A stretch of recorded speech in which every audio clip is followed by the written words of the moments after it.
যখন একটা পরিবারের সঙ্গে থাকা হয় তখন কিন্তু আমরা কখনোই বুঝতে পারি না তাদের ভালোবাসা, তাদের মায়া, মমতা কিচ্ছু বুঝতে পারি না। কিন্তু যখন পরিবার ছেড়ে অনেক দূরে থাকতে হয় তখনই তাদেরকে যেন বেশি মিস করতেছি। তাদের কথা বেশি মনে পড়ে। তাদেরকে সবসময় মনে পড়ে, তাই না? এরকমই হয়। যখন পাশে ছিল তখন তাদের মর্ম বুঝিনি। দূরে থাকলেই বোঝা যায় যে তাদের ভালোবাসা কতটুকু মায়া মমতা। হ্যালো ভিউয়ার্স, আসসালামু আলাইকুম। হুমায়ুন স্মৃতি ব্লগ থেকে আমি স্মৃতি বলছি। আমরা তো বাসায় এসেছি আজকে ৩ দিন হলো। কালকে আমরা চলে যাব। এই তো আমার মায়ের বাসায় এসেছি। আমার শ্বশুর বাসা থেকে আমার মায়ের বাসা কিন্তু অনেকটাই কাছেই, বলতে গেলে একসঙ্গেই, এরকম পাশাপাশি। আজকে আমার মা আমাদেরকে দাওয়াত করেছে, এই তো এসেছি। কিন্তু এসে যা অবস্থা দেখুন, আমার মায়ের একটা ছাগল আছে, ওটা ৩টা বাচ্চা হয়েছে। এভাবে দুধ খাইয়ে খাইয়ে কিন্তু ওদেরকে মানুষ করতেছে, বাচ্চাগুলোকে বড় করেছে। গরু ছাগল থাকলে যে কতটা যন্ত্রণা সহ্য করতে হয় সেটা না দেখলে বোঝা যায় না। আমার মায়ের তো এরকম গরু ছাগল নিয়ে সারাটা দিন কেটে যায়। আপনারা কিন্তু দেখতে পাচ্ছেন, একটা বাচ্চাকে খাওয়া না হইতে কিন্তু আরেকটা ছুটে আসতেছে। আর ওদেরকে এত কিউট কিউট কাপড় পরে দিয়েছে, দেখে তো আমার অনেকটা বেশি হাসি পাচ্ছে। ওদেরকে ছোট ছোট যে সুইটারগুলো থাকে বাচ্চাদের, সেগুলো পরিয়ে দিয়েছে এবং টুপি মাথা দিয়ে দিয়েছে। দেখতে কিন্তু অনেক বেশি ভালো লাগছে। আসলে ভালোবাসা বুঝি এমনই হয়, তাই না?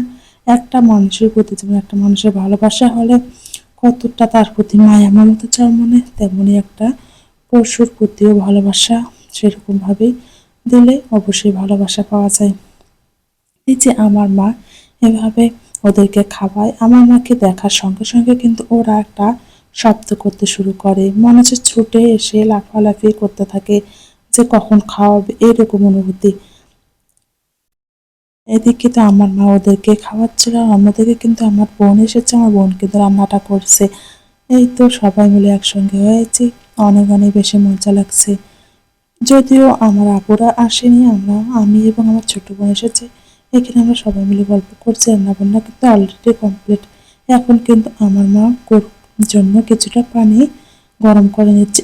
যেহেতু এখন শীতকাল চলে এসেছে, গরুর জন্য কিন্তু পানি সবসময় গরম করে খাওয়াতে হয়। আসলে সবচেয়ে বেশি মূল্যবান জিনিস হচ্ছে যত্ন নিলে কিন্তু সমস্ত কিছু ভালো থাকে।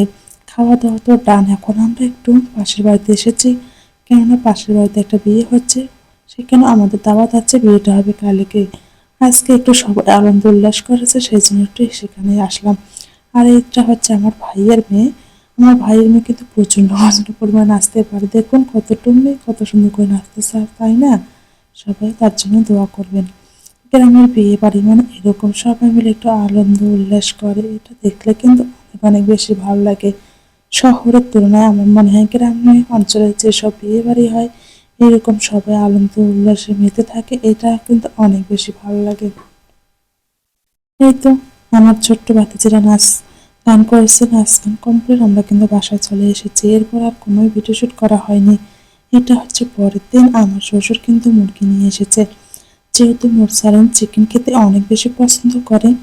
এই তো মুরগি নিয়ে এসেছে, এখানে কিন্তু বেশ অনেকটাই মুরগি ছিল।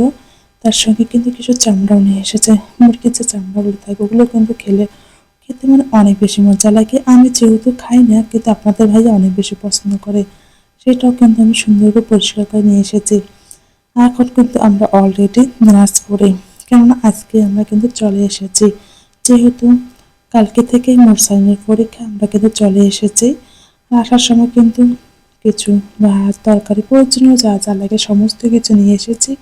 আর যেহেতু গাড়িতে জার্নি করে এসেছি, আসার পর থেকে কিন্তু আমার এতটা পরিমাণে মাথা ব্যথা ছিল, আমার কিচ্ছু ভালো লাগছে না। সেই জন্য আপনাদের ভাইয়াকে বললাম, তুমি এগুলো একটু বাইরে করে ফ্রিজে রেখে দাও, কেননা এগুলো কিন্তু বেশিক্ষণ বাইরে থাকলে নষ্ট হয়ে যাবে। আর এদিকে কিন্তু আমার মা চালের আটা দিয়ে দিয়েছে। আমার মা বলেছিল যে ওখানে আমাকে পিঠা বানিয়ে খাওয়াবে, কিন্তু আমি সেটাতে রাজি হইনি, কেননা আপনাদের ভাইয়া কিন্তু এখানে আছে আর আমরা ওইখানে খাবো, এটা কিন্তু আমার একেবারে ভালো লাগবে না। সেই জন্য বলছে তুমি আমাকে দিয়ে দাও, আমরা ওইখানে বানিয়ে খাবো। এই তো আমার মা চালের আটা দিয়েছে। বাসা থেকে আমরা গরুর দুধ, আমাদের বাড়িতে কিন্তু গরু আছে, সেই গরুর দুধ, মসুর ডাল আর আমাদের সবচেয়ে ক্ষেতের টাটকা টাটকা সবজি নিয়ে এসেছে। দেখুন ফুলকপিটা কিন্তু আমাদের বাসায় সবাই আমরা অনেক বেশি পছন্দ করি, শুধু মুরসালিন খেতে চায় না। যেহেতু আমাদের বাসায় সবজি চাষ করা হয়, সেখান থেকে কিন্তু আমরা আসার সময় ক্ষেত থেকে দেখুন টাটকা টাটকা সবজি কিনে নিয়ে এসেছি। এরকম টাটকা টাটকা সবজি রান্না করলে কিন্তু অনেক বেশি মজা লাগে। যেহেতু আমরা দিনাজপুর চলে এসেছি, বেশ কিছুদিন কিন্তু আবারও থাকবো। মোরসানের স্কুল বন্ধ না দেওয়া পর্যন্ত কিন্তু আমাদের আর যাওয়া হবে না।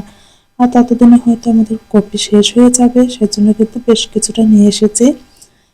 এখন আমি এগুলো সুন্দর করে সাজিয়ে রেখে দিচ্ছি। আর এই যে হচ্ছে মুরগির চামড়াগুলো আমি যেদিন রান্না করবো অবশ্যই আপনাদের সঙ্গে শেয়ার করব। আমি কিন্তু এতগুলো কপি নিয়ে এসেছি, এতগুলো তো খাওয়াটা সম্ভব না। আমার পাশের ভাড়াটিয়াদেরকে আমি কিছু কিছু করে দিয়ে দিচ্ছি। আর এখন কিন্তু সমস্ত কিছু আপনাদের ভাইয়া সাজিয়ে রেখে দিচ্ছে। এখন পর্যন্ত যারা আমার ভিডিওর সঙ্গে আছেন কিন্তু এটা লাইক করতে ভুলে গেছেন, প্লিজ একটা লাইক করে দেবেন। এবং ভিডিওর কোথাও কোনো অংশ থেকে যদি ভালো লেগে থাকে অবশ্যই সাবস্ক্রাইব করবে দেবেন। সবাই ভালো থাকবেন, সুস্থ থাকবেন, আল্লাহর কাছে এই কামনাই করি। আল্লাহ হাফেজ।